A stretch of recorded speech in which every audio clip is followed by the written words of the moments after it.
So does Matt actually have that small of a dick, or we're not on record anymore, right? I mean, I don't know him that well. I haven't seen it. Not that I'm looking or wanting to see it, but you can ask him when he comes to the knife show Austria. Maybe he'll show you. Yeah. I don't know if I will see it from up there when he's on his knees, though.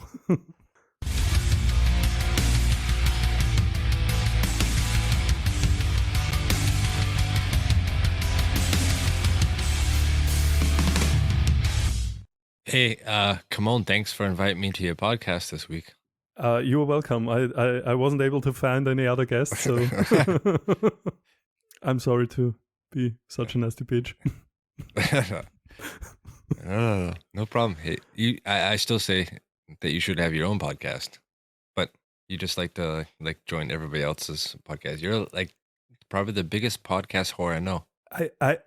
I enjoy whoring around, to be honest, because you have no pressure. You can just come on, fuck around, and yeah, no pressure. I mean, that's it. Yeah. Speaking of pressure, we have kind of a big knife show coming up soon in Austria, and this will be your second knife show. So, how much did you get paid to go to that show? Like in money or in love? Yeah. I mean, it's kind of both equal, right? Martin was begging on his knees. He said he can't do it without me, and I said nah. And yeah, finally I gave in because of his mom. No, but I'm looking forward to that one. What I'm honestly not looking forward to, and I don't want to insult anyone maybe listening, are the the guests, attendees, I guess you would call them, or okay. Yeah, because they touch your knives. I'm looking forward to all the makers, talking with them. And if it was for me, there would only be, it would be a huge hammer in, no potential customers, and that's that. Yeah, but you're like one of the exceptions. You don't need that. You put your shit online and it sells, so you don't really need to go. I mean, for you, it doesn't really make a whole lot of sense to go to the shows, except for Hoover. It makes sense for him to have you at the show because he has your name. And then the people that have been waiting for knives or don't have the opportunity, they can come to the show and pay the table price for a knife and maybe take one home that day. Yeah. Economically speaking, it doesn't make a lot of sense. As I said, I'm not really there to sell anything, although all the people I talk to, they say pretty much the same thing, because even though maybe, their knives are not in that high of a demand, or however you want to put it, I don't want to talk anyone down, but they also said they won't sell on a show either a lot. So they are looking forward to the makers also more, I think. Yeah. I mean, what are you looking? You will sell a lot, I guess. Yeah, I mean, for me, it's always like a different side of the coin, or I have a different perspective because I'll just use it like Soling as an example because that's my biggest knife show of the year. Yeah. There's like 220, 240 tables or whatever exhibitors. Yeah. Most of them are knife makers. I would say probably from the 240, there's maybe 15 tables that are exclusive handle materials. Maybe even less than that, maybe 10, between 10 and 15. Okay. So 240 tables, 3,000 to 4,000 visitors on those 2 days on the weekend, and probably 80% of them are knife makers themselves, and the rest are people who just happen to be in the area and are looking for something to do on a Sunday. Yeah. So all those people that are coming through, and including the people that have bought tables, would like to have material, and they like to see material in person and pick it up and hold it and look at it and feel it. And so for me as a somebody selling material, it's shows are always great that you can't lose. But as I think as a person that's selling knives at a show, especially if you're trying to make a name for yourself, it's probably not profitable to expect to be in the plus after a show. But it's not only about making the knife sales, it's about making the connections, and it's about meeting the other makers and actually like putting a face to the knife and the product that you're selling. And I think for the knife makers, I think it's a good move, but you can't go expecting to make a profit. Yeah, I mean, I think it depends a lot on what you're selling to. I talked with Martin sure. about this a lot. I think it was Martin, and he said cheaper stuff sells way better, no matter what it is. I think with his fucking Christmas markets, he sells those little horseshoes and stuff like that, just for a few euros. And that's just something, that will always go, despite that most people won't even really need that, right? Right. Yeah. So I think if you only do shows and you're specialized on that market, it can be a success. But yeah, the higher price range definitely is a problem. And I think mainly it's because it's so local, and you exclude all your potential customers you would otherwise have had. Even a 5 hours drive would probably be already too much for most customers, right? So you're super local then, and the chance is just low that you have a lot of local customers, I think. Yeah. Like I said, you get a lot of people like just coming through, and there's a knife show. They want to see what's going on. It costs $10 or $15 to get in. Why not? And they walk around, and I get that even a lot as a maker. I'm always surprised. Like people come by to the table and they like start looking, and they look like they're interested, and they'll pick up like a piece of stabilized birch or something. Be like, oh yeah, what is this? And then you tell them that it's stabilized and explain the process, and they've never heard of it, and they don't even know what it's for. And I'm like, well, that's for knife making. Like, you're at a knife show right now, and if you're looking to make knives, you would use this stabilized block and then cut it to shape and form the Y handle or the scales or whatever kind of knife you're making. And I do get a lot of that, and I've always find that interesting, especially with the tooling and stuff like that. Yeah, but they will buy it too, or is it just like a museum visit for them? No, it's like they pick it up and like talk to me for half an hour, and then they're like, okay, thank you, and leave. Perfect. Nice. Yeah. Fuck that thought that a face has to be behind a product. I hate that thought. Because you said, like, I think it takes away from your product. I think the product should speak for itself, and the face can be a benefit, but it shouldn't be your buying decision. I never buy anything just because I know, wow, this guy, I don't know, he has 2 kids and he's a nice guy, and I don't know what.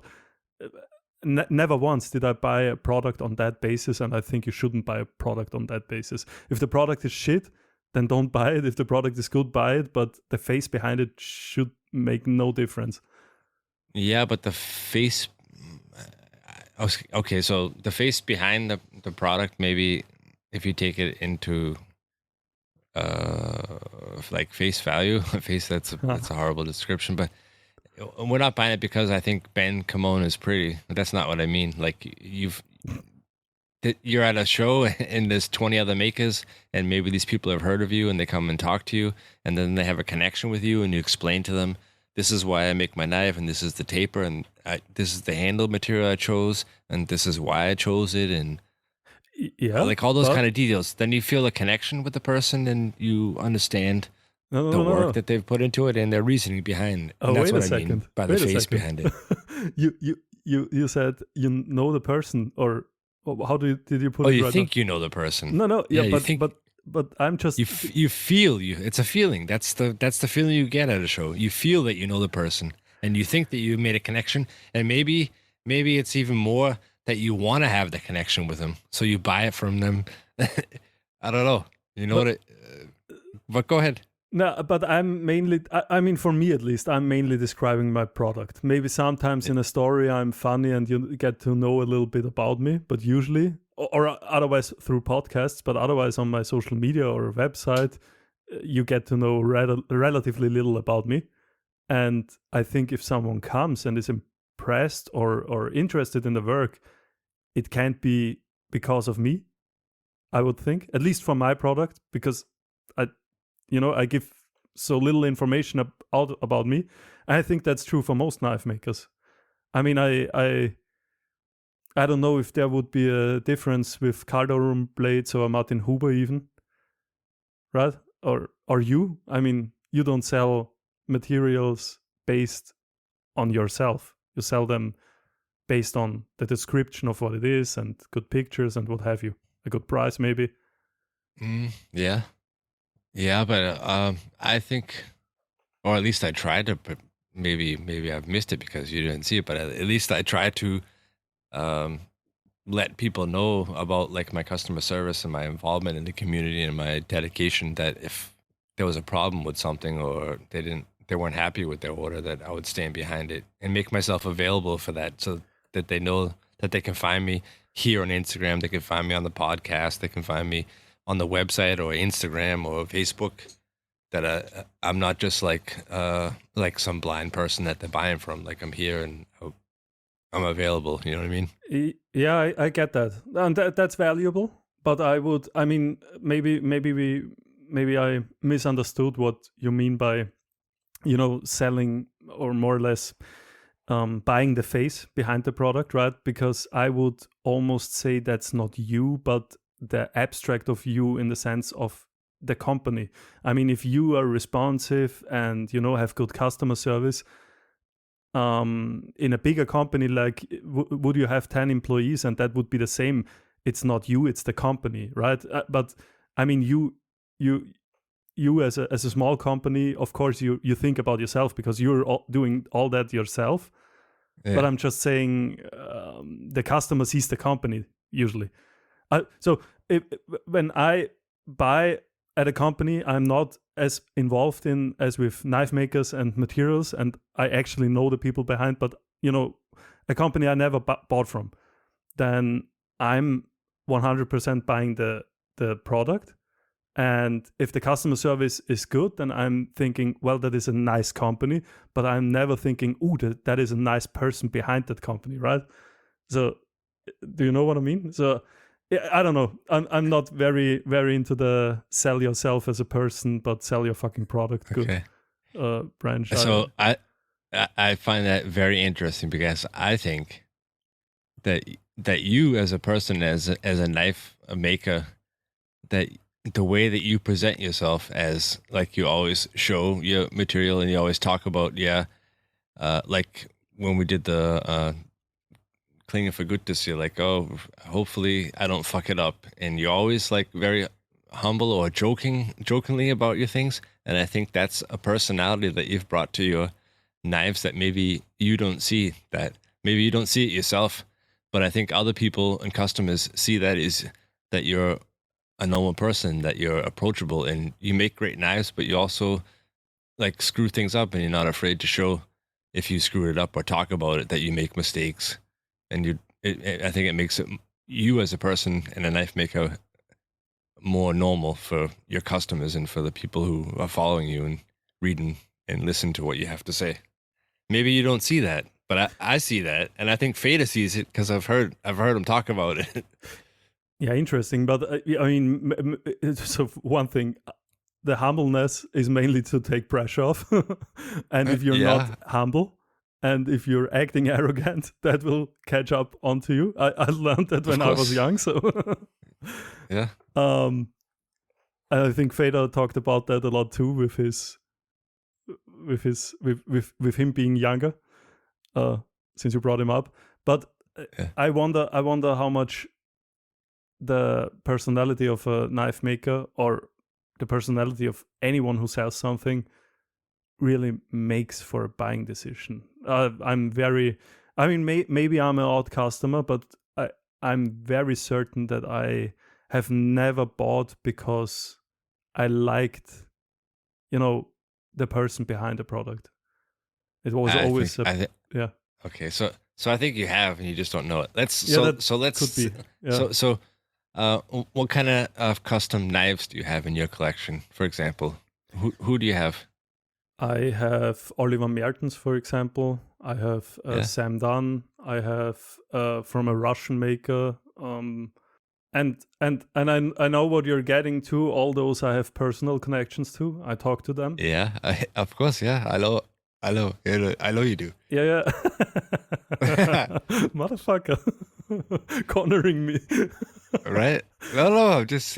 I mean, maybe it's a different thought process, but subconsciously, I know you know these people, you know their work, you have a connection with them, and you've bought their product. But I can tell you 100% certain. I like Ollie from Oliver Mertens Knives. Even though he stole your handle design, he didn't steal it. He improved it. yeah. But I would have bought if I had no connection to him. If it was a very sterile or a very very sober email exchange, Yeah. and I liked the product, I would definitely have gotten the knife. But it of course it happens to be that I like the guy, and okay. I mean, I see what you're getting at, because maybe I wouldn't have gotten the idea to buy the knife in the first place if I hadn't had a good connection to him, right? Yeah, but you didn't buy the knife right away and then have a connection with him. You made the connection first over probably more than 2-3 years, and then you bought a knife, right? Yeah, that's true. Yeah. So maybe just not even realizing it. That's how it happened. But I've bought products from people from custom. I've bought a custom-made leather strap for a watch, and that was also a craftsperson. I just wrote them an email. It was very sober, and it was just a transaction. And it was based on the product on the quality, right? And that I knew Ollie, for example, was a coincidence, I would almost say, since I'm involved in that business. But would I tune cars or make something else? I maybe would have. Yeah, but are you a watch enthusiast or a watch band enthusiast, or did you just need a watch band for your watch that was worn out, and then you found somebody to buy it from? In that context, I would say enthusiast, but not really. Yeah. Really, how many watches do you have? Not too many. I have a Seiko, a Certina, micro brand you wouldn't know. But I've had a bunch, and my price limit is relatively low to real watch enthusiasts, so that's why I put that under, air quotes. So a person who's into buying a kitchen knife in the $1,500 range is not somebody who just buys one kitchen knife. Yeah. They've been thinking about it for a long time, or they've bought many, and they've worked their ways up, and they've gotten to know these people, and now they feel comfortable spending 1,500 euros or dollars for a kitchen knife, because of the ambience, or because of the interaction or reading about these people over years of time, because nobody just like steps in and buys a $1,500 kitchen knife when they can go to IKEA and buy one for 20, until they realize the difference. And then it takes years to understand what the difference is and appreciate it, and then feel comfortable to spend that much money, I feel. No, that's right. Confidence plays a big role. But I, for example, I try to, or I appreciate good reviews on forums or wherever, or when someone puts a story in his Instagram and I reshare it. But that builds confidence, but based on the product, not based on me. Right? That's almost more an example that would, I feel, highlight my argument that confidence is important, but I think the customer has confidence in your product and in your, reliability. Yeah. Mm-hmm. Yeah. And things like that, but not necessarily in your person. Maybe in your person as well, but yeah, I don't know. I look. I mean, let's see it from the other side. I almost see if you spend too much energy advertising yourself, looking good into the camera, maybe always showing your face behind the knife. I hate that shit. Because it takes away from the product. I feel like, what does your fucking face where I want to see the knife I'm gonna buy? what does it do there? I don't want to see your fucking face. I want to see my product.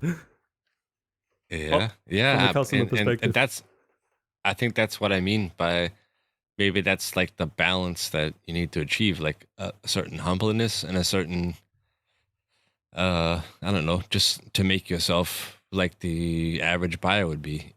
Like I think when people hear about Kamon and they see your knives and they listen to you on podcasts and they read about your things, that you're a very approachable person and you're humble and you kind of, I think you kind of play down the ability that you have, and I think that makes you a little bit more approachable for other people. And the people, I think people find that interesting and it intrigues them. It's way more interesting than somebody who's like, hey, I make the best knives and I was the first one to make this knife, and the C grind was made by me and it wasn't made by that guy, and you start all this kind of shit, and you know what I mean? In that you might be right in the sense that, because I said your character or you as a person are never important for the product, or should never be. But I think in that case you're right, because you can totally ruin a perfect product with you being shitty. I think that's Right. that is actually true. I think that is right, because if Yeah. someone always bitches around and always burns other makers for literally no reason, that leaves a bad taste in your mouth also as a customer, and then you might Sure. take another look and maybe buy another product. I mean, just by making a stupid statement like that, like asserting that you were the person that invented copper Damascus. Yeah. Just by saying that, you've lost half of your customer base. And then it keeps going on from there. Then your arrogance or the way you present yourself or your unapproachability, then you lose another half of that half. So now you're only down to like 25% of your customer base, and it all just keeps trickling down, I think. Yeah, that's right. And it actually brings me to the next point, to the next red flag, because superlatives, or talking in superlatives, so you have the best knife or the sharpest edge or anything like that, Like Trump? yeah, right. Yeah. Yeah, but that's such a fucking red flag. I mean, describe what you're doing. You can be very convinced of your product. I'm as well. Describe what you're doing, and the customer will build an opinion based on that. But if you say it's the best without maybe even a description of what you're doing, that's worthless. That will just fuck with your reputation at best, but 100%. do nothing for you, even if it's true. That's the most interesting thing. So it can be true, I guess, and it might objectively seen really be the best in whatever, but you saying that ruined it. It's almost paradoxical. Paradox. Yeah. Whatever. And so I'm gonna go back to it, and I'm not like kissing Kamon butt, but you don't do that. You would say, no. I think consciously, I'm gonna go even deeper than I think. Subconsciously, you don't think that you're as good of a knife maker as you actually are, and you would explain what you do and why you do it, because those are the tools that you have available. And for you at that moment, it seems like the best way to do it, but you're never going to tell anybody it is the best. You're going to say, this is what I do and why I do it. And this is what I was trying to achieve, and you achieved it. Even there might even be a better way to do it or a better result, but you don't have the equipment or the means to get those results yet. So you can't honestly and truthfully say that it's the best results, because tomorrow you might have another machine, or you might have another process, or you might talk to somebody else in the knife making community and improve your ways, which I'm sure you've done over the years, like every knife maker does. Yeah. Yeah. That, I mean, it's. I thought about that. I think I don't know if we talked about it or if I had a personal conversation with someone. Anyways, it's true in that sense that, for example, closed die forging or drop forging is the most efficient and best way for the material I would argue, to forge things. So the way some industrial manufacturers forge their knives is actually not only economically, very good, but also for the steel, for everything. It's very good because you have low decarb, because you only need one heat. You have maximum deformation in one heat, and it's so you're right in that. Maybe my process isn't always the universally best, and maybe I don't say that because of that. But I would say, I would throw in that I'm genuinely very convinced of my product, to be quite arrogant now. But and I think, to be honest, if you're not convinced of your product, I don't know how you can sell it. So I would I would say everyone to a certain extent is pretty convinced of his product. But I think no matter if you're very convinced or, almost to the point of arrogance convinced, you can never talk about that in such unreasonable terms. Because, just saying it's the best because I say so is just unreasonable or irrational in a sense. You have to put arguments behind your product to support your claim, so to say. It's more almost a how do you say it? A logical approach, or I don't know how you would put it, or almost like a lawyer would put it, to. Yeah, but it's also hard to compare between a full-time knife maker and a part-time knife maker and somebody that's retired making knives, because you are convinced in your knife making process because of the equipment that you have and the tools that you have, and that you can efficiently make a knife that is profitable enough for you to earn a living without price gouging everybody. And then you have the hobbyist knife maker that's convinced that they don't even have a hardness tester or hardness files, and they know because they read somewhere online that that's the right heat treatment, that their knife is the best, and they spend as much time as they need to, and it looks pretty and everything, but it might not perform as good as a simple monosteel knife that you pump out 20 in a week or something, because you have the process down and you have the efficiency and the know-how to make it work. It's all opinion, and I think a lot of it, probably even more than 50%, is the way that you present yourself and the way the people perceive you. Present my product, I would say. But other than that, we are on the same page. Okay. I've listened to the Hustle and Grind podcast you've been on.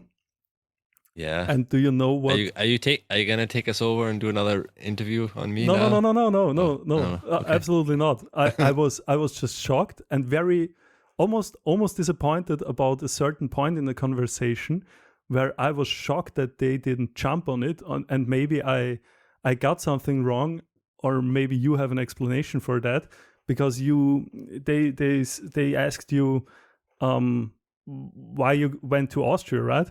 And you said, I think more or less the way of life, it was appealing to you. And then you said the freedom. And I thought, okay, now it's going down.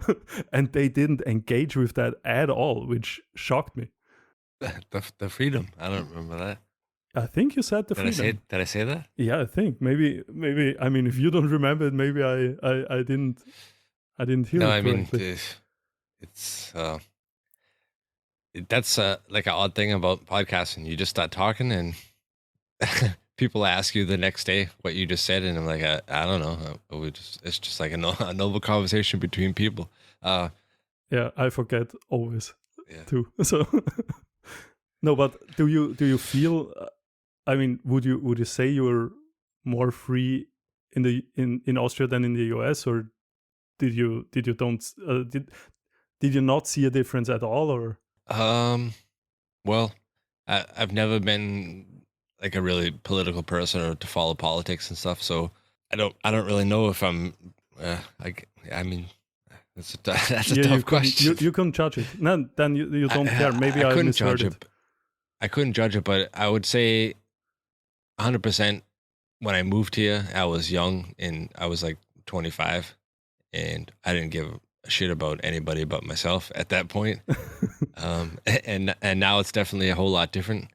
And now I can say, yeah, I moved here because the social system is better and because we have kids, and like I can say that now, but I didn't know that before when I moved here. But I definitely appreciate the way the social system here is, the way that citizens are treated, from healthcare and from having an illness or like all those kind of things. It's definitely, the social system is way, way, way better here. Yeah. And I don't know if that will ever happen in the US. I mean, I would hope it would, because it definitely benefits everybody, but it takes time, and it's not something you can just like have a president come in and change those rules and then it happens in 4 years. It takes like 15, 20, 30 years for those things to take effect and for it to actually have a benefit on all of society and not just half of it or a certain percentage of it. And that's where the problems come in. When the people are paying for something that they're not getting a return on immediately, they disagree, and then it falls apart and doesn't work. In that case, I have a follow-up question, because I think the main problem in the US seems to be everyone kind of wants healthcare, but nobody wants to bear the costs of that with way higher social security and maybe even taxes to build hospitals and all that. And what I'm getting at is, are you happy with Austria being a country that has such high, how do you say it, costs on your salary or taxes on your salary and all the insurance? Yeah, I mean, I can say I've been here for 20 years, and now after 20 years, when I left the US, I was 25 years old, so I had just like fresh out of college, graduated, had a degree in HVAC, so heating, ventilation, and air conditioning. Okay. 1 year out of school, I was a service technician, and at that point in time, being 25 years old, I made the same salary that I do right now in Austria after being here for 20 years for the same job. But the way of living, even though I have like a quarter of my income would have been in the US, I still live the same, if not even better, because we have 5 weeks of vacation time. You get paid 14 months out of the year. Yeah. Instead of 12, you get a Christmas bonus, you get a summer vacation bonus. I make less here on paper, but I think I live better because of the social system than I would have in America. Yeah. As a normal person, not being an entrepreneur, not trying to be like self-employed and making a business and stuff like that, you can live a very comfortable in life and not be worried that you're gonna like die and because of cancer, and they're gonna take your house away and make your kids pay and all, like all that kind of crap. No, you know what I mean? Yeah, I mean, it's funny, but I was gonna say the salary you got, that was that high comparatively, was for a person, so you're younger but way underinsured in comparison, right? Because if you would have paid privately for that kind of insurance and pension funds and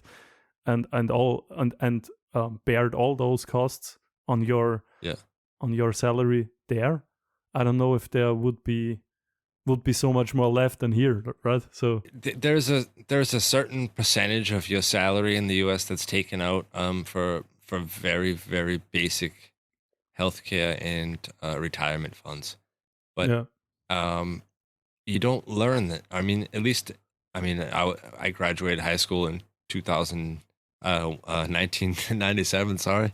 And they just don't teach you that in school, and I'm sure that it hasn't changed. They don't teach you how to live. They don't teach you how to save money. They don't teach you how to like plan for the future. Like nobody told you that you should have an insurance fund for retirement, or that you should maybe start a health insurance plan now, because the cost is like a quarter or an eighth of what it would be if you start it when you're 35 or 40 years old. Yeah, totally. Because you have different health risks in the US. The health system is different. If you are a 40-year-old person and you decide that you want to start a health insurance plan, you're going to pay crazy amounts of money. And if you're a smoker or if you work at some kind of a job that's high risk for cancer or whatever, Yeah. uh, it just doesn't pay out. And these are things that should be taught. These are like basic rights for people.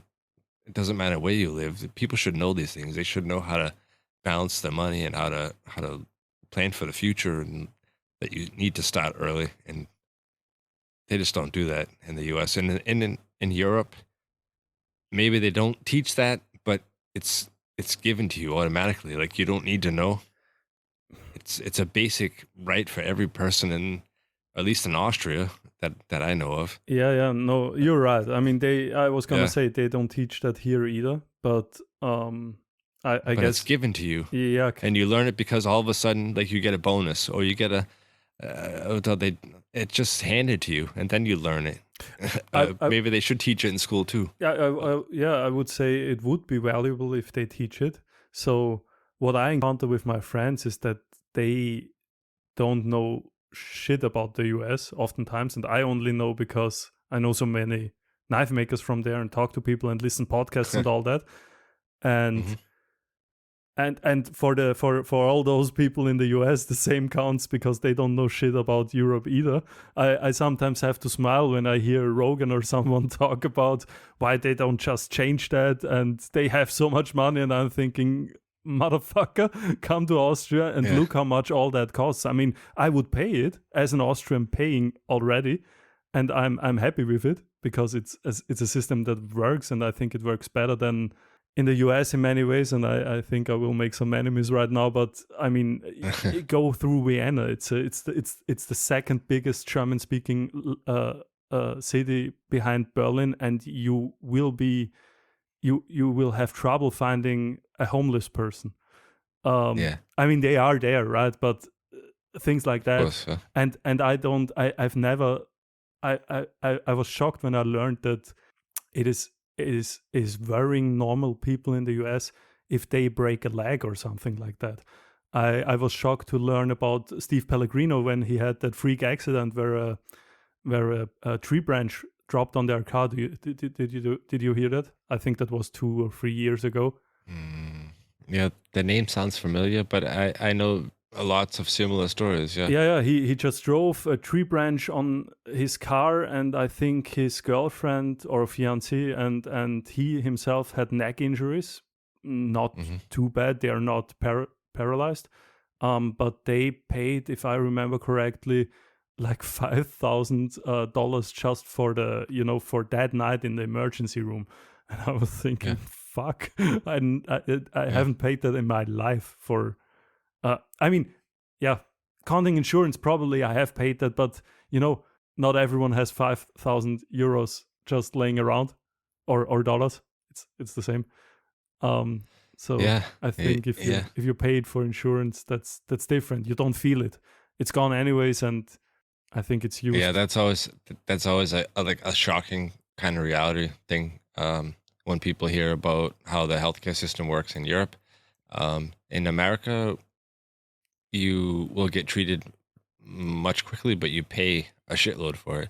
The thing that I hated when I moved here is I'm the type of person that like works, and if I was out drinking the night before and I didn't feel good, then that was my fault. Like, and I'm still gonna go to work. And in America, you have people staying home, and they just call in, and you call in, and it's as much as your employee will accept that fact, you can stay home and you don't have to worry about it. And in Austria, if I'm sick and I need to stay home, it's because I'm actually fucking sick and like I can't even get out of bed or I don't want to move. And then they're like, oh, you got to go into the doctor and sit in the waiting room for an hour and a half, 2 hours, and get a note signed that says that you were actually sick, and then you get the week off. And you don't need to do that in the US? No, you call in, and so in the US, you have a certain amount of vacation days and you have a certain amount of paid sick days. And if you go over those, then you would have an unpaid sick day or an unpaid vacation day. But you don't go to the doctor, and you don't need a doctor's note to say you were sick. If you wanted to go off and go to some party on the weekend, you call in and say, oh, I'm not feeling so good today. And then you go off to the fucking show and watch. Yeah, I mean, see, I'm still getting surprised. I never heard that. Very interesting. but the other interesting fact and a plus is in Europe. I mean, it is a hassle and it is a pain in the ass. But if you actually were sick or you had an illness or you came up with something, you're covered. You go to the doctor and they're gonna diagnose you, and you stay home and you get paid. Yeah, and pretty early as until well. you're better. And they make sure that you stay home and to recover. They don't. It's not like I'm dying. I got fucking kidney cancer and I'm gonna die in 3 months. And after 2 days, hey, you need to be back to work because Yeah. it doesn't work that way. No, I've heard that from the US that many are reluctant to go to the doctor in the first place, because they're kind of scared of the costs and possibly losing their job and all that, so they just don't go. Yeah. Which is crazy. I mean, no, that's interesting. You have to. I mean, yeah. I mean, you have a wife and kids now, so you have to put yourself in that same position. If you were self-employed and you were in the U.S. and something was wrong with you, and you knew that you had a wife and 2 kids, and your wife only worked half 20 hours a week or whatever, you're gonna muscle through that. You're gonna somehow put it off in your head that it'll be fine tomorrow. I'll be better. Like my back's hurting, or I can't walk today, or my legs asleep, or you're gonna just muscle through it and keep going. And yeah, I'd fill myself up with oxycodone and just power through. There you go. You're a fucking true American. A friend of mine got, I think, if I remember correctly, he was in the US visiting, vacation, and he got a back pain, if I remember correctly. And they right away gave him a recipe for oxycodone. And in Austria, I think you can only get that shit illegally. I don't think you can get it regularly. Or if you're dying of a very, painful sickness. But other than that, whereas in the US, you have a headache? Here, take this. Fucking hard drugs. Oh man, yeah, I know. I when I first moved here, after the second year of work, I was on a ladder putting in an air conditioning unit, and they had a Hallenkran in English would be like if you were in an industrial building, they have cranes that run along like I-beams. Yeah, a big crane that would pick up equipment and stuff. So I was up on a ladder, and somebody drove the crane into my ladder, and I fell down the ladder and like split my hand open and cut into a nerve and shit. And went to the doctor. I got surgery, and they sent me home. And they're like, "Here, take some ibuprofen for the pain." And I'm like, ibuprofen? I'm like, you should be giving me some Oxycontin or like some psychedelic shit. Like, I'm like, what the fuck am I gonna?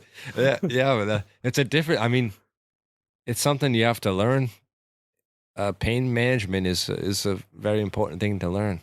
You can't just fucking drug yourself into oblivion to make everything better all the time. I think if you're used to it, it's not that painful anymore. So no, it isn't. Exactly. Yeah, I mean, exactly. Because I know when I was a child, the smallest little shit was painful in my perception.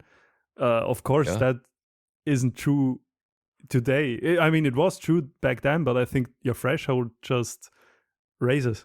But I don't think it's because you get older, but it's because you have to endure pain over and over again. Whereas, if it always gets dampened down, then maybe your threshold will stay the same, and you're dependent on those kind of drugs, more or less.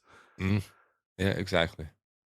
And that was even from my last episode. For the people who haven't heard it, go back to listen to the Hustle and Grind podcast.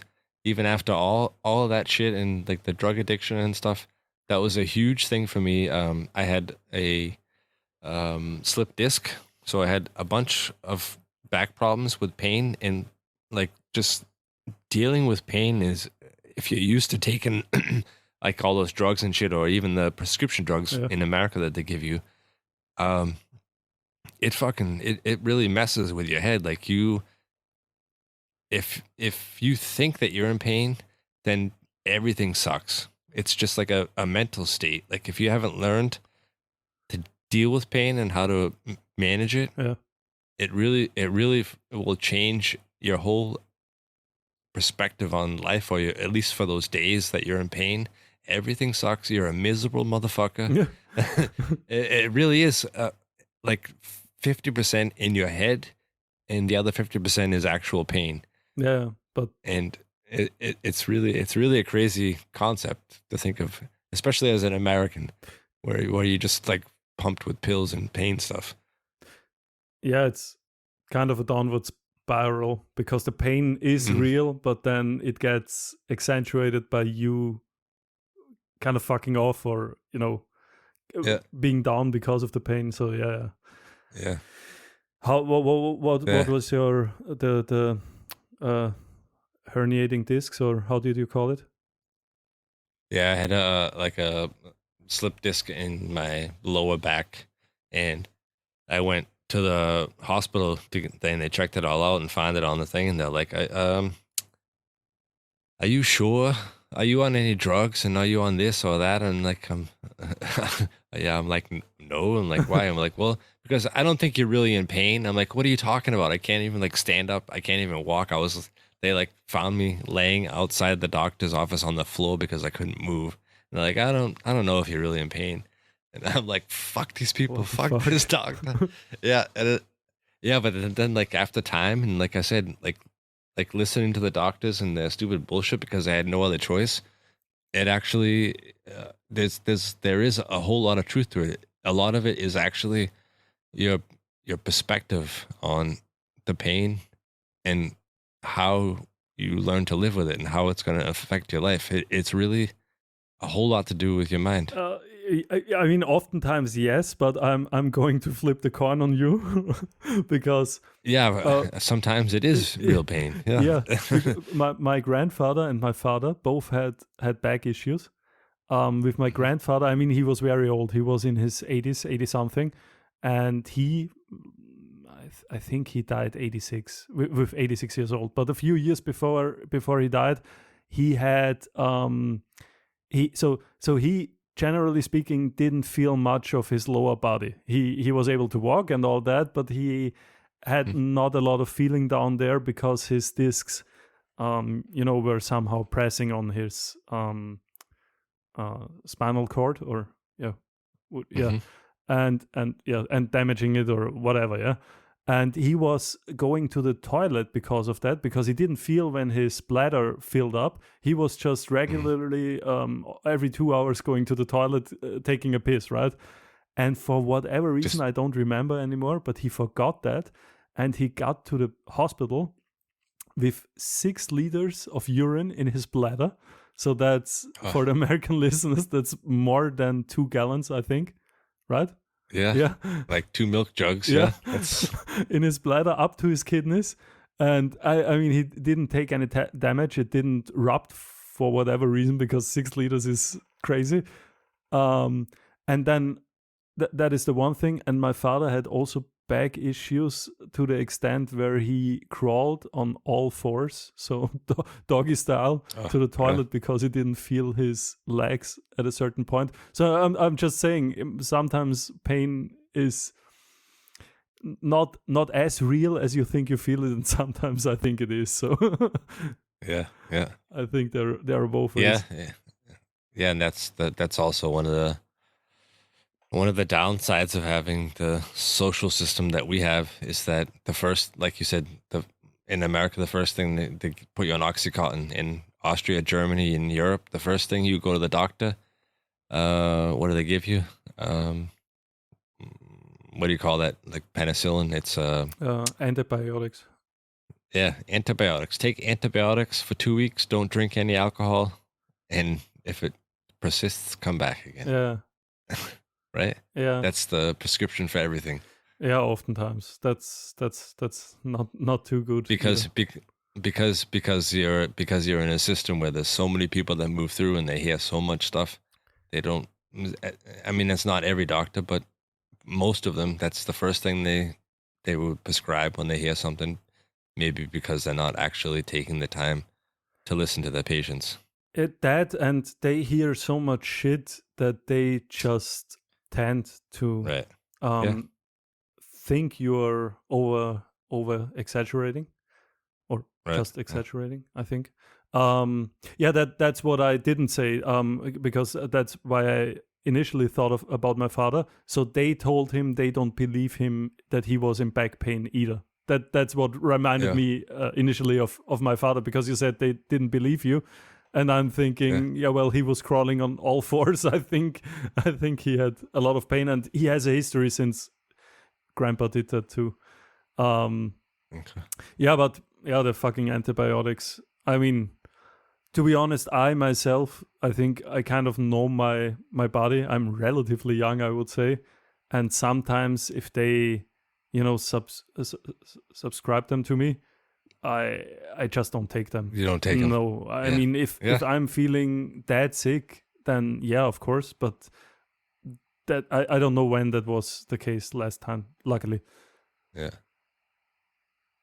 They will just make sure. I think they are just scared of people who might actually be weak. Or I mean, I think it's very hard to judge who actually has a very not delicate, but a real issue, and who has not. Mm-hmm.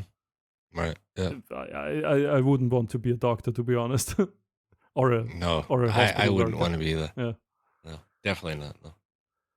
Not an easy job, and they see so many people, at least here, in Europe. They see so many people in a day, and your day will never end if you don't move the people on, and that's like I said, that's the probably 50% of the patient's diagnosis is to take antibiotics and call me in 2 weeks if it doesn't get better. Yeah. So that because they have to keep moving, they just can't keep up with it. No, that's right. And to clear it up for the U.S. listeners, when we go to a doctor, we live in a small town, or at least I do. I live in a small town with like 500 people in my town. So there's one doctor for 500 people. So you can imagine how many people come into that doctor's office daily, and the doctor has a family, and he's married, and he has children, and he has a life too at some point. So he can't just work 24 hours during the day. And it's a very, I think, at least, I haven't talked to a doctor, but I can imagine it's very unthankful.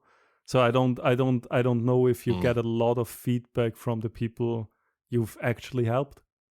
Maybe I'm wrong. No, you get the feedback. You get the feedback when you make a mistake. That's what you get the feedback from. Totally. I mean, but that makes things even worse, because you don't get the positive feedback, and then you only get negative. Imagine what that does with your psyche. Because I could imagine that's pretty depressing if you only hear about the shit you did and not the good things. And the doctors here in Europe, they don't go and play golf so that they can sell more antibiotics or this pill or that pill. That doesn't happen. It's not allowed to happen here. That happens in the U.S. Yeah, I recently learned that medications are way more expensive in the U.S. because of the free market economy. Where, I mean, that's how the OxyContin and all the painkiller shit started happening. It happened in Florida. That was where it happened, and doctors were going on vacation, getting vacation trips, and they were getting trips to go play golf on the PGA Tour if they would sell OxyContin, or the more they prescribed of this painkiller, the better of a customer they were, and the more they could go on vacation, and the more perks that they get in. Yeah. Nice. Yeah, I mean, that can be an income source as well. I mean, selling drugs legally.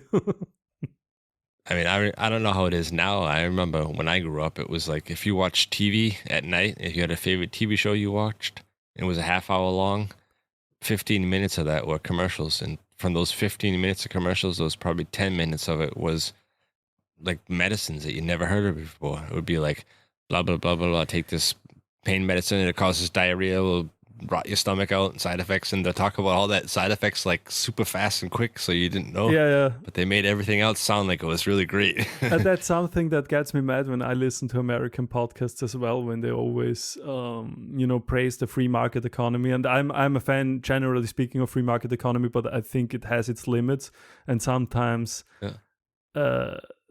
social net or social system or socialist system should step in and regulate that stuff, because as you just told us, that's the outgrowths of a free market economy. If you let that happen, everyone will be on hard drugs, because it works and it's legal, and right, and lobbyism. I mean you can just think about the example that I said with my 500 people in my small town, one doctor. That doctor works his asses off 6 days a week, and he only hears from people that he's made a mistake on, that they didn't get better from his diagnosis.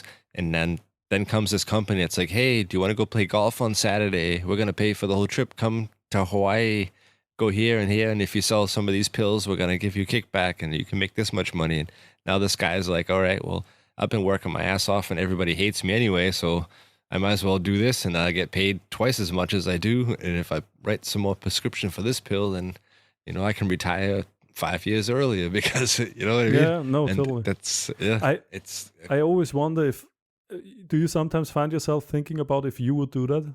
I mean, everyone made mistakes in their life, right? But such a deeply immoral thing. I sometimes think about that, if I would find myself in that situation, if I would do it or if I would pass on it. And what was your decision? No, I mean, thinking about if the buyer rep shows up and wants to sell wants to make me sell morphium to my patients, if I would say go fuck yourself, or if I would take the money and run.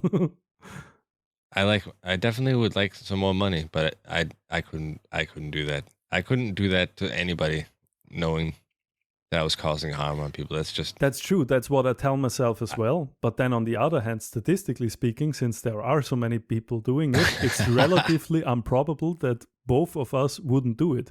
So I would say that as well, and I would mean it also. Really? But in the situation, I'm thinking, statistically speaking, at least one of us would do it, and that's what is fucking with me a little bit. Yeah, well, it must be you that was going to do it then, because I would do something like that. I mean, I would pump myself full of all the shit and toxins and everything. I would take any of those drugs that you want to, but I wouldn't push it on anybody else. That's fair. I mean, if you use enough, you will still get the kickback, So you think about that shit. That's what makes you a great knife maker and a normal person and relatable. Yeah, I like to. I don't know if there is an English word for it, but brain jerk, like Ian Vixen. A brain jerk. Jerk off my brain. Think about stupid stuff. I don't know what it would be in English translation. A Hirnwichsen. That's the first time I ever heard that. It's a good term. It describes jerking your brain off. Essentially, it describes thinking about things that aren't really important, but relatively deep, in a sense that you have to think about it a lot. But it's just for the thought of itself. It doesn't come to any practical solution. So that's what I mean by brain jerking. And I sometimes find myself doing that. If you do meditative stuff, as a knife maker, grinding shit and all that, you have a lot of time to think about shit. Oh, that's why I always have podcasts playing, and I don't have time to think about that shit. I do too, but don't you have that where you're just fading out of the podcast and think about other stuff, and then you have to rewind to get back to the conversation because you're just wearing your own thoughts? Or is that only me? No, definitely. Yeah, definitely. Yeah. I have especially have that reading. That's why I can't read books, because I'll get through half a page and all of a sudden I'm like 2 chapters in and I'm like, what the fuck did I just read? I don't remember any of that shit. Dude, that is what fucked my school time up. I think I Yeah. I think that's 90% of why I didn't get any good grades. It's just you read and you know you've read it, but you're just gone. You're in another universe. Yeah, you're just basically saying the words out loud to yourself, and you can hear them being said, but you are somewhere else. In your mind. So interesting. Yeah. Fuck, I'm a little bit nervous, to be honest. Why we're an hour and 7 minutes in? Are you nervous about the podcast? No, I'm getting a machine tomorrow. Ooh. Yeah, big press, and it weighs 7 tons, and I'm a little bit nervous that the guy transporting it will have trouble to lift it in my shop. Yeah, but the delivery company only has to take it off the truck. That's as far as they go, right? No. Contract. I wrote them an email and I said they have to how do you say it, mount it or put it up in my shop as well. And they said that's totally fine. What is interesting, I've inquired with a lot of companies, and I've got such a range of how do you say it, like prices for that kind of work for this for the same machine, like quotes. But the range was from 1,800 euros to 7,500. Yeah. It's all the risk value, I guess. Yeah, but fuck, 7,500 for a 7-ton machine within Austria. How does that work? My fucking power hammer, given it was only 800 kilograms, but it still came with a not FedEx, a special delivery company, or however you would call them. Expedition company. Yeah. But it came from Turkey and it was 700 euros. So I don't get the calculation how 7 tons can be 7,500 euros. That so many other companies quoted me less, I think speaks for that it's unrealistic. Yeah, the guy who's gonna deliver it and mount it for $7,000, he's the guy who would have sold you the drugs if the doctor was pushing it. Totally.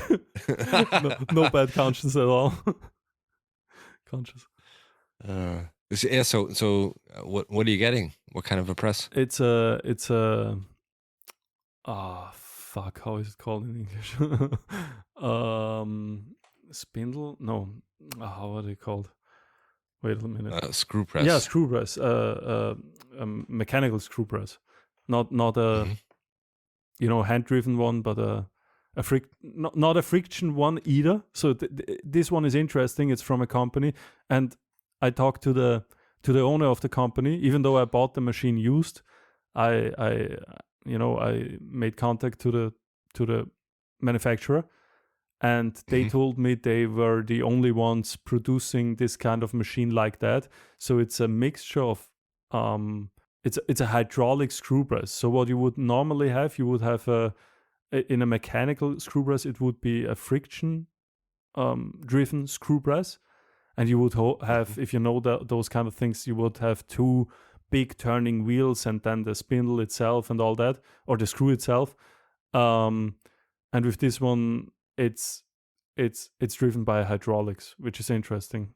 Yeah, we will see. I got it cheap on an auction, so I couldn't withstand. But and is it a relatively new press, or how old is it? It's 1 year older than me. It's 1987, but given in the context of screw presses, it's very new, I would say. So most models you will find are from the 60s, 70s, and maybe some mechanicals even way older. So they are more like power hammers. So if you're not buying an Yang, there is a high chance you will have like Bechet hammers and all that, or Nasal. They are all like 100 years old, more or less, right? Yeah. And screw presses fall into the same category, I feel like. So that's why I'm saying it's essentially brand new. And what made you want to get that style of press? Because it's not a very quick press, right? Oh, they are relatively quick. I mean, they are a mix between power hammer and hydraulic press. So they will move slower than a power hammer, but way quicker than a hydraulic press. I don't know what it says in the data sheet right now, but it's several punches within a minute. So it always drives way up and drives full force down or less force. You can adjust it, but it builds up. Essentially, how it works, it builds up inertia through the screw, through a weight that begins turning, and the faster it turns, the more inertia it has, and then all that weight comes onto the dies. And my press will go up to 160 tons, but presses like that commonly, like some knife makers use, are in the 70 to 120 tons range easily. So that's what they operate on. And whereas if you compare it to most hydraulic presses, that's unheard of. I mean, I think William Brigham from the Artificery has a very big hydraulic press, but it goes up to 70 tons. But that thing within hydraulic press is already a behemoth.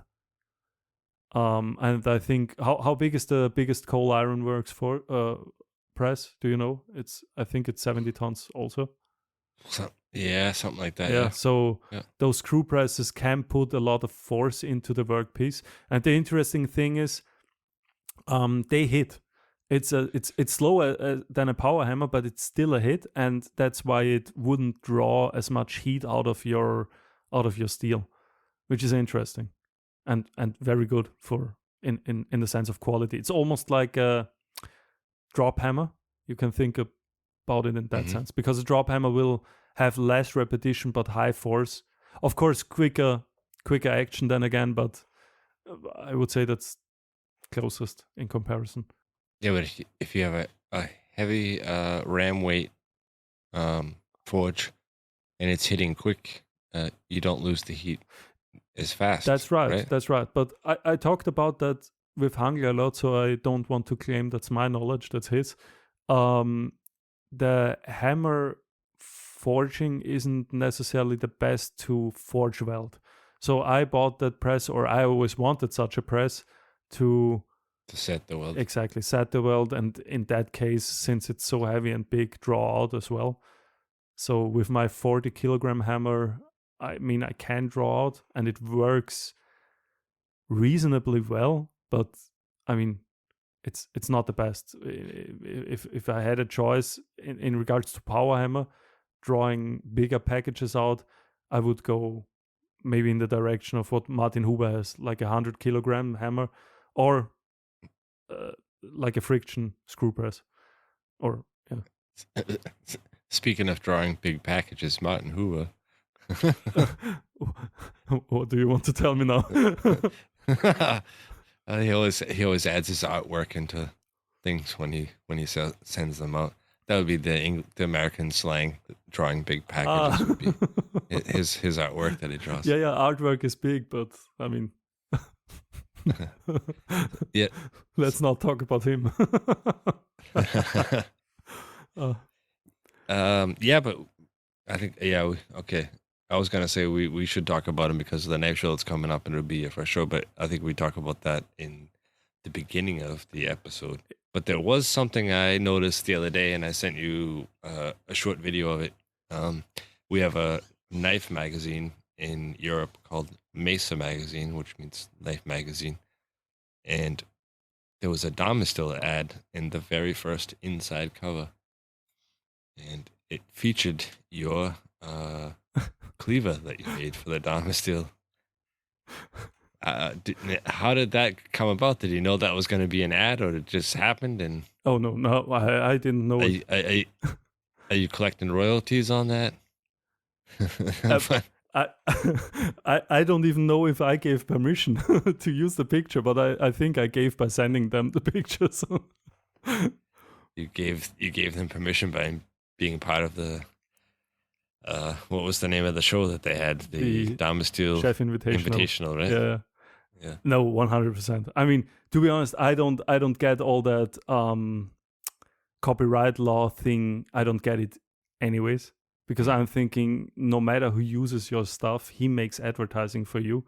So I don't quite understand why Yeah, it's difficult as well, because if you're a band putting out a song and then a big company uses that song, you of course want to get paid. Yeah, so it's a difficult thing. But I'm thinking, if Damastil shows my stuff, they never would need, or anyone really, nobody would ever need to ask me for permission for pictures. But some people actually do or did. They are just overcorrect, or I don't know what happened. But Yeah. I think that's pretty senseless. I mean, fucking use it and show it to everyone, if it was to me, or if it was for me, or up to me. Yeah, it's good advertising for them, good advertisement for you, and if you wanted to get a whole entire page, especially inside cover, that would be a pretty expensive advertisement. Really? Is that so expensive? What do you estimate, or do you know? A whole entire page, especially first cover, I don't know. Definitely in a couple of €1,000 for sure. Fuck. And I thought, yeah, well, cool. Let's move on. But yeah, that's nice. Oh, fuck. Great. Yeah, thanks for making my day. Days after the fact, but what did you call that again? A brain jerk? Yeah, brain jerking. A brain jerk. I will brain jerk about that a little bit after the show. In the after show. Did you have an after show with the Hustle and Grind as well? Yeah, we did. Yeah, it was I think he posted the name of the after show as a quite mediocre after show or something like that. It wasn't that great. They started talking about video games and stuff, and I'm not a big video game player because I always feel guilty. I mean, I love video games, but I always feel guilty if I play them that I just wasted like an hour of my life for nothing. Yeah. I get that, but I think sometimes it's okay. How? So you're a video game? You like to play video games?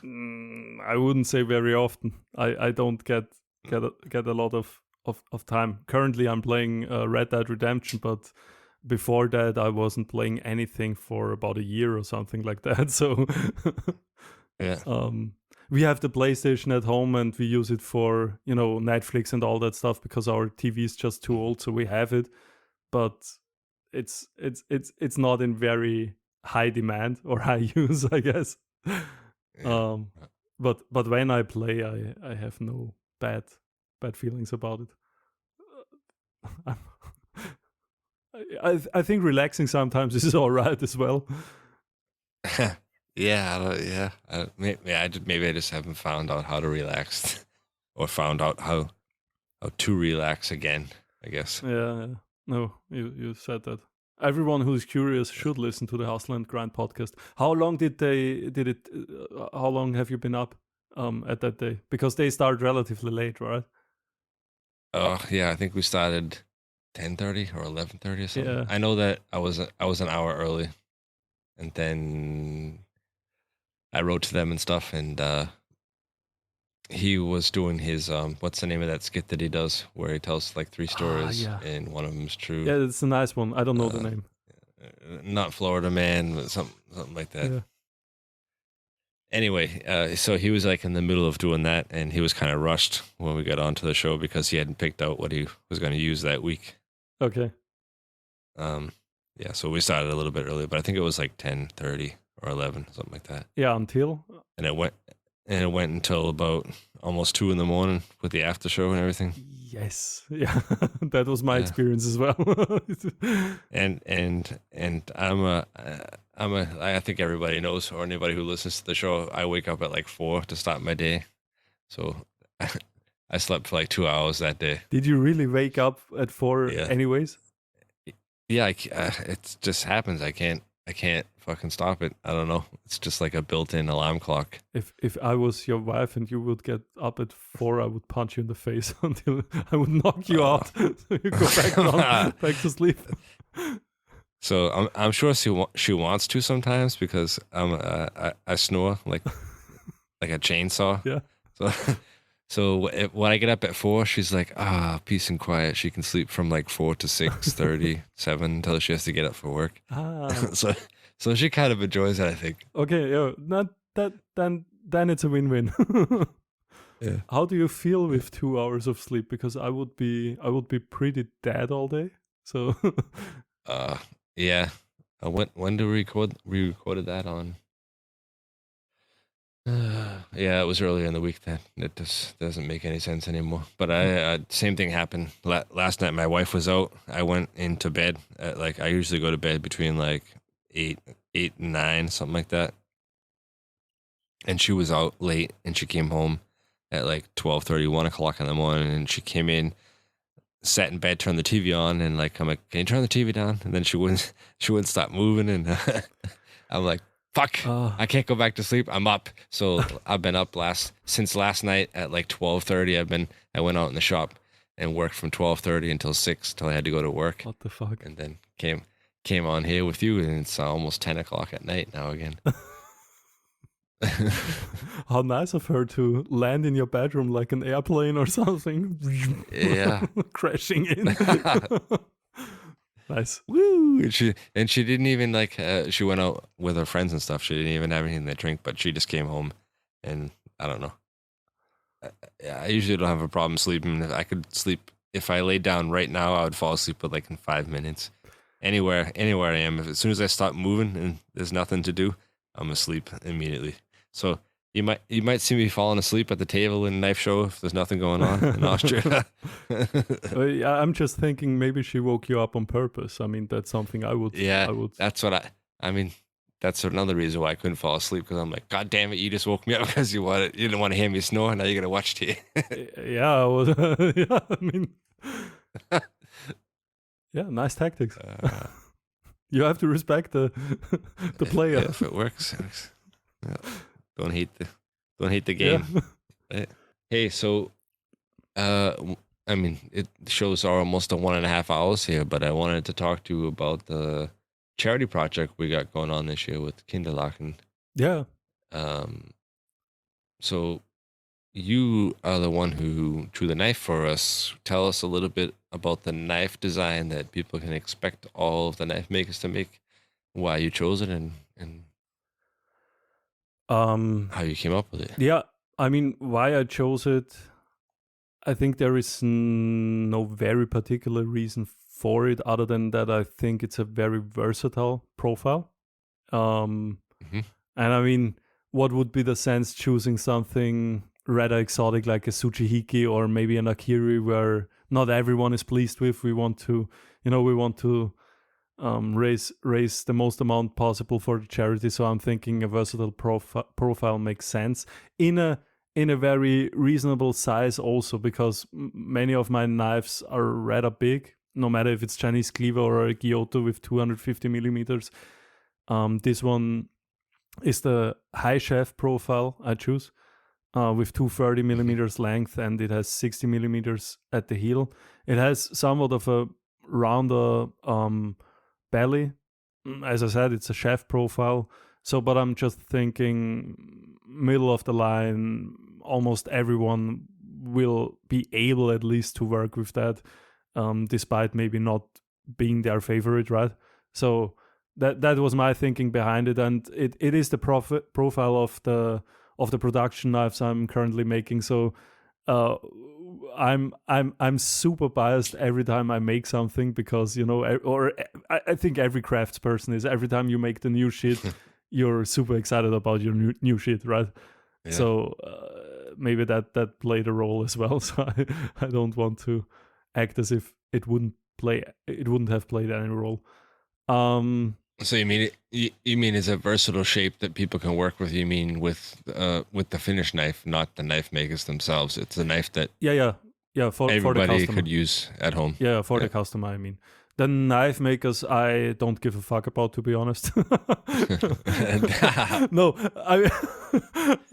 sounds very rude, but if you're not able to make that profile, then maybe consider getting out of the game.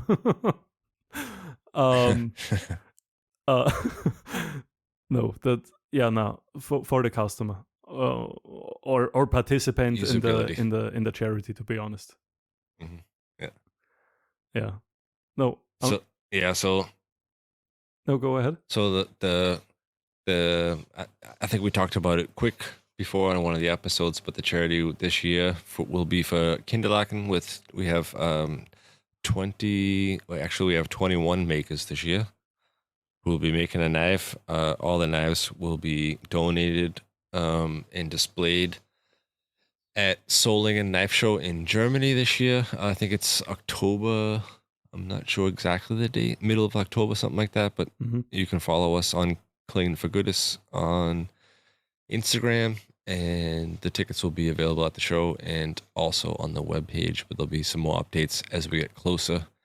All the proceeds will go to that charity Kinderlaken. They help underprivileged children who need medical supplies, school supplies, food, any kind of basic thing that every child should have access to in order to get the right start in their life. And some of the makers we got going this year, a few repeats from last year, but I think we have an awesome lineup. Yeah, it's great. So if anybody would like to buy tickets, stay tuned to the show here or follow us on Cleaning for Goodness, and we'll keep you updated. We got Martin Huber from Messerschmitt Huber, Tobias Hangler from Messerschmitt Hangler. We got Mr. Benjamin Kamon, or Kamon, or Kamon. Yeah, we had to fill some of the names, right? Yeah. Somehow, right?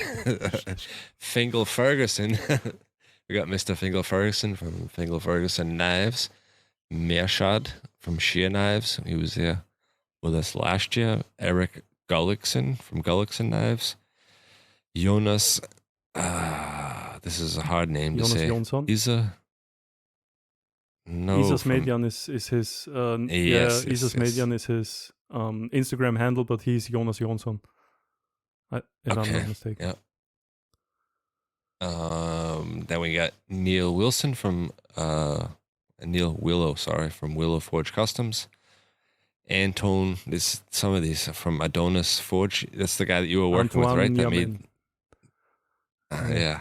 Oui. I can't say these names. These are hard. Oui. He's a Frenchman. We got Timo Hardent from Hardent Knives. Mr. Sam Dunn from Dunn Bladesworth. Then we got the two guys from the Salzburger Messerschmitt and the co-host of our show who wasn't available today, Albert Angelberger and Andreas Fellner. Derek Wolf from Wolf Knives, another American knife maker living in Germany. Simon Milet from Simon Chef Knives. Come on. I'm glad you had to help me pronounce these names. Dan, this is your guys. This is yours. Dan Prendergast. Prendergast. That British bitch that doesn't want to come onto this podcast, it seems like. He does, but he misplaced his headphones since like 4 months. That's a lazy 4 or 5 excuse. months. I don't buy it. Make more pressure. Prendergeist, you said. It's not Prendergast. Prendergast. Prendergast, right? No? Dan. Yeah. Okay. No, I'm not sure. I didn't know him before you showed him. He's great. He makes very affordable all integral knives, and I would think he would be a great guest, because I personally would want to learn more about him, and I'm assuming other people would be curious as well. So, and he makes like very detailed descriptions of his knives when he showcases them on Instagram and stuff. Yeah, right? he talks a lot, and one of his maker marks is a dick. So I mean, I'm guessing Martin Huber would be an instant fan. So he should be at the Knife Austria show. Oh, he should. Yeah. Maybe, I think all the tables are sold out. Maybe. Yeah, I'll give my table up. It's no problem. You can share a table. Share a table with you. Then we got Tobias Heldquist. Yeah. Okay. No help from me. Christoph Feichtel. from Calderum Kleinkunst, Jerome Knippenberg, and then we got Majame Knives and Oliver Martinez from Ul Kitchen Knives. Mertens. And Martinez. Motherfucker. Fuck. That lineup is crazy. It's just, hey, just say no to drugs, kids. See what happens to your brain. No, it is a crazy lineup, and we got we also have Tim from Spear Knives. That would be the 21st to maker. So we have one extra maker this year. Yeah, awesome lineup. Mm. I think we should get some good knife sales this year. I think not only the sales, but just to support the community and support all these guys' work. They're all putting in a lot of time making knives for us, and most of them are full-time knife makers. So this is what they do for a living to feed their family, and they're going to take the time to donate a knife to us, which is awesome. Yeah. So I think the most important thing is, because what I heard last year was with the website, there were issues. Understandably so. I mean, for one, it was the first time. You guys did a great job organizing it, everyone who was involved. But I think most potential we lost on the website, actually, because people had issues buying. I don't remember exactly what they said, but there were some, either was it value-added tax or something like that, but there were a lot of issues for international buyers to actually pay the tickets.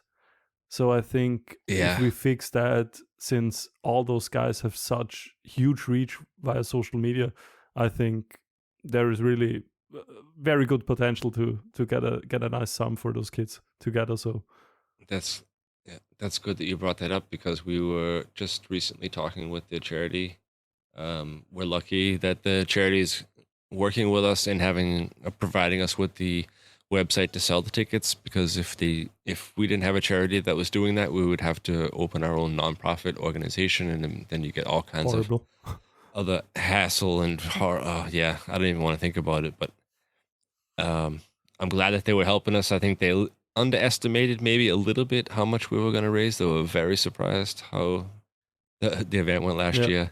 And we've been working with them a little bit more, and I forgot about that problem, that people from out of country were running into taxes. So value-added taxes, like a tax problem when you order from a country outside of the EU. Yeah.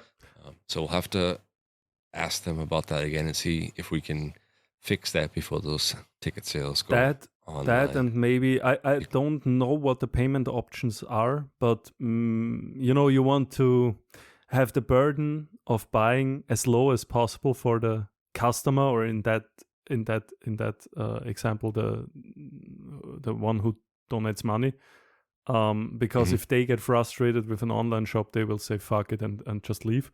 Right. So you just lose them. I don't know if they have it available, but if not, maybe try to get a PayPal option in, because most Americans, even though I offer, for example, Wise, which is free for the customer and for me, no fees, most people in the US just don't have it and don't want to put up with the inconvenience of getting it, even though you have to add with my knives 6.5% to the selling price, and that's a lot. It's fucking 65 euros at 1,000 euros. So for the $20,000 price you get for your knives, that's a lot of money. Yeah, and people what? I said for the $20,000 you get for your kitchen knife, that's a lot. That's a pretty big tax percentage. I always sell them like that. What do you think? No, but no, I think they do it for the convenience, and you also have like a immediate buyer protection. So you automatically are right no matter what. It's like being a woman. You get married, you're right, and you get everything. No matter. I thought about the buyer's protection. I think it almost can't be a reason, because all my European customers pay via bank wire, and there is no buyer protection whatsoever. So I'm thinking they don't care, and they rely on a certain reputation if I would fuck over one customer, that would break my neck. It would be all over the place. Right. So that's I don't really buy that. I don't. I as a seller have a way higher chance of getting scammed via PayPal than the customer. Of course, yeah. Like 99%, because there's pretty much nothing that the customer could do wrong for you to be right in that sales situation. It doesn't matter what happens. The wind blows wrong and they don't like it. PayPal's going to back them up, and you not only do they win, your PayPal account gets shut down for like a week until they figure it out. Motherfuckers. Yeah. I hate PayPal, but I mean I use it. I never had an issue, a real issue. I think in those 5 years, but I'm ready for it. I'm. I haven't either, but every single time, and it's starting to get like really super annoying. Every single time somebody places an order, the second I hear that cha-ching from Shopify, I'm like, PayPal, empty my bank account quick into mine. Like I don't let my PayPal account like pile up like some people do. Oh no, because I don't want to be stuck with the $10,000 in PayPal, and then they're like, oh, I'm sorry, we need to check your account, and then it gets frozen for a week or whatever, or a month. Yeah, no, I'm the same like you. Immediately off of the PayPal account and into the bank account. No. PayPal, yeah. I mean, that's the cost of doing business. But I have a few customers that do the bank transfer, but most of them use PayPal. Probably like 80%. In an online shop, I get it partly. I mean, there are other options. I don't know if I think with you as well, with the Sofortüberweisung and shit like that, where you can have an immediate bank wire, so to say. Yeah. I'm at a point where I'm almost like the guy who doesn't buy at Amazon because out of principle, right? I'm at a point where I will only pay with PayPal if there is no other, reasonable option. Because you're tired of giving them your money. No, yeah, I am thinking, fuck them. If I don't have a huge benefit and convenience from them, I'm not paying with them. So yeah. If there is a way around it and it doesn't bother me too much, then I will choose the other way. Wait a minute. I have to look at your last order. I think you paid with PayPal. For sure not. PayPal on my website. 100%. I didn't.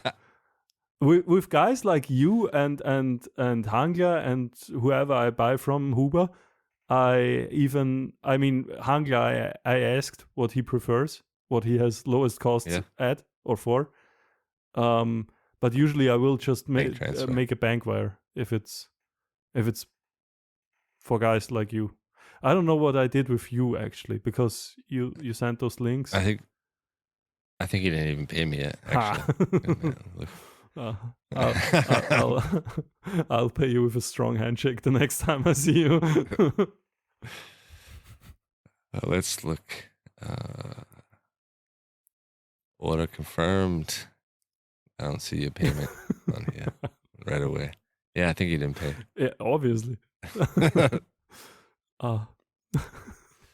Motherfucker. What did you get again? Oh, you got all the vintage Mikado. Yeah, that was the last. But order. Your buddy there that copied your handles, he beat you to it already. He already finished one. Yeah, that was crazy fast. Yeah. Yeah, I'm not fast. You like to hang on to it, wait for the perfect blade, make sure everything's gonna match up. I'm just working so slowly, in the sense of batch work, and I might be using that material in 3 months, and then the blade is finished in 5, because batch. Yeah, it's. I hate working with people in my shop too. So when Hudson Torrance visited, it's so out of the ordinary for me, and so I'm so not used to it. So it's a big problem. I mean, he's a super nice guy, and everyone who visited me so far was super nice. But it's just, even when Fingal was here, it's just such an inconvenience for me. Slows you down. I don't do anything usually.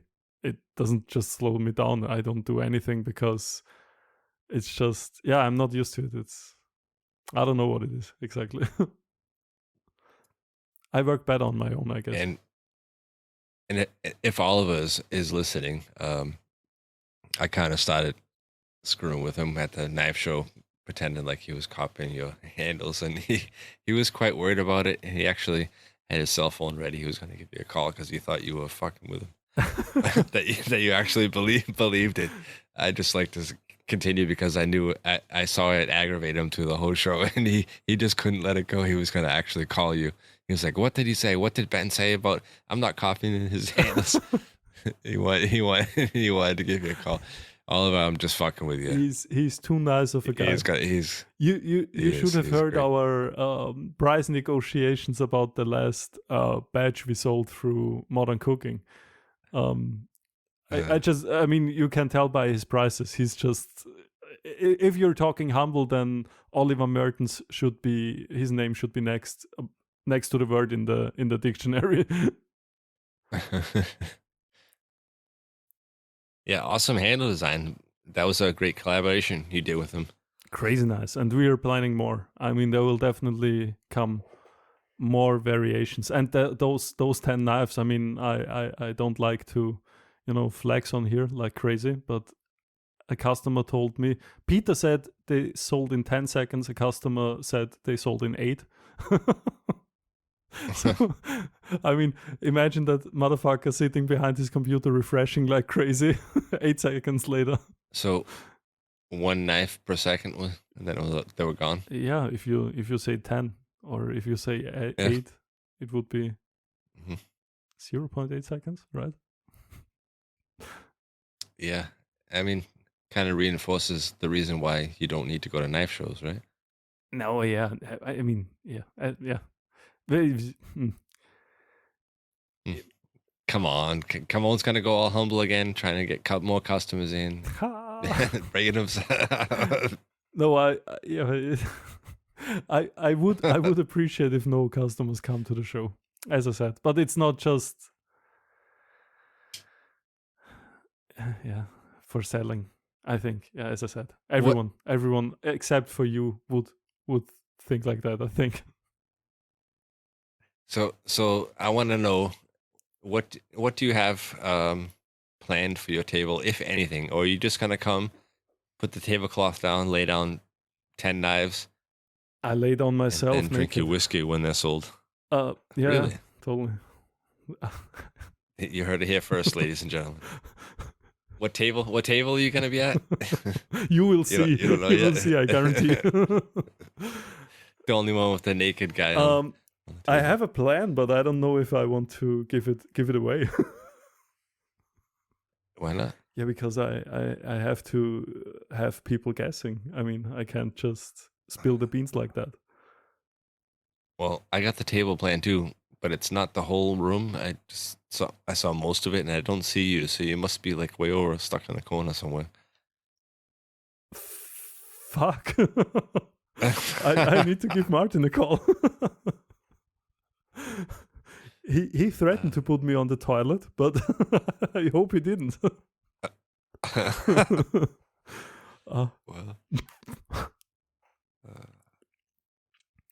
No, I think it's going to be a very interesting show.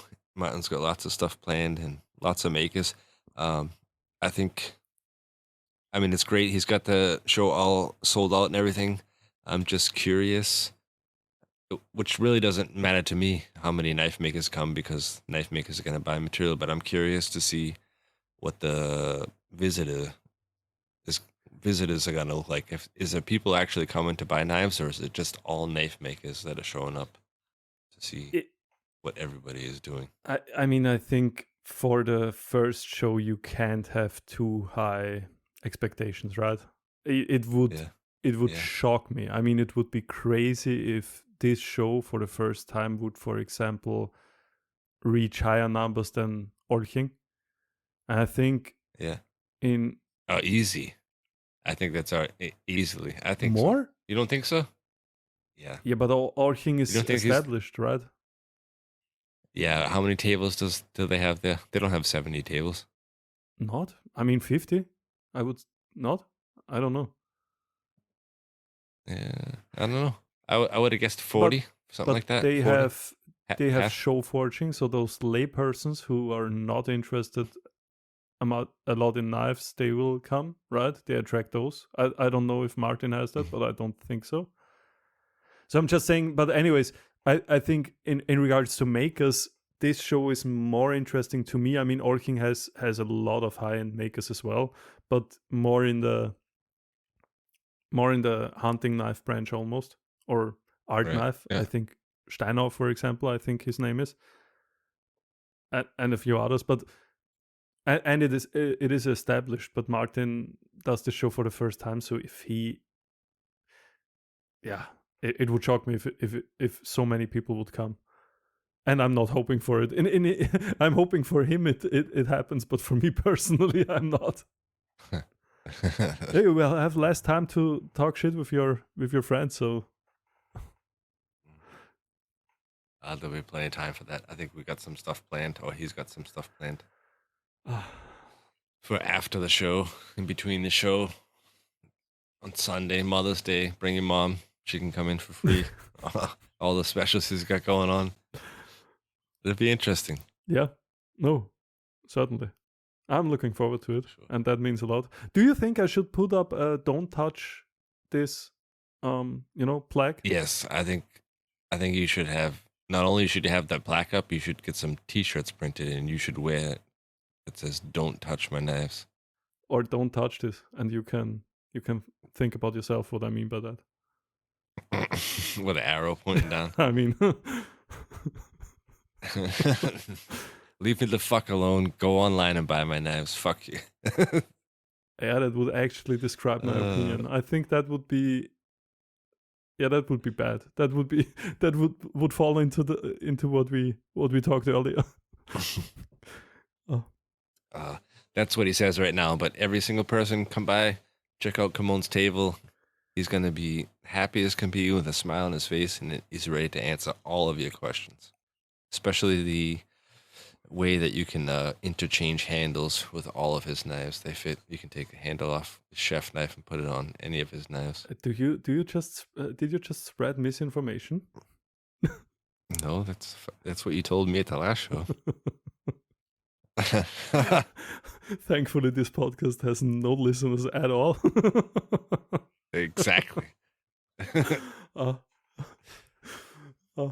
Yeah. Thanks, Keith. Thanks, Kite. Yeah. Perfect. Come on.